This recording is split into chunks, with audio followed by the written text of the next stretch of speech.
Әлемдегі өз мемлекеті жоқ топ 10 халық. 10-шы орында сығандар.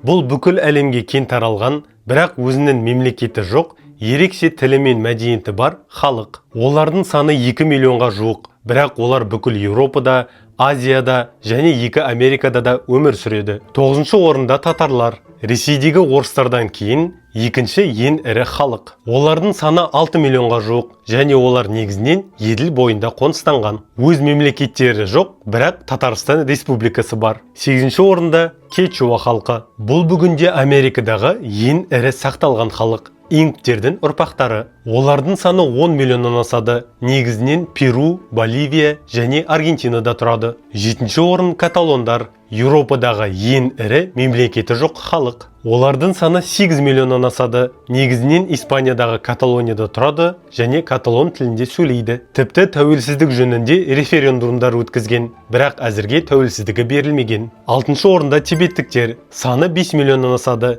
Тибет тауында тұрады, Тибет тілінде сөйлейді және Будда дінін ұстанады. Бір кездері олар тәуелсіз болған, бірақ өткен ғасырдың ортасында Қытайға қосылды. 5-ші орында ұйғырлар. Бұл Қытайдың бақылауындағы түрік тілдес халық. Олар Қытайдың сирек қоныстанған шығысында өмір сүреді және ислам дінін ұстанады. 4-ші орында берберлер. Бұл Сахараның ежелгі иелері. Олардың саны 40 миллионға жуық және олар бүкіл солтүстік Африкада, Мароккодан Египетке дейін өмір сүреді. Ал енді үздік үштік. 3-ші орында тамилдер. Бұл тізімдегі ең үлкен халық. Олардың саны 70 миллион. Бұл Ұлыбритания халқының санынан да көп. Олар Үндістанның оңтүстігінде, Шри-Ланканың солтүстігінде тұрады. Бір кездері тәуелсіздігі үшін күрескен, бірақ жеңіліс тапқан. 2-ші орында басктер. Еуропадағы ең ерекше ұлт. Бұл ешбір тілге ұқсамайтын, ерекше тілде сөйлейтін 2 миллион халық.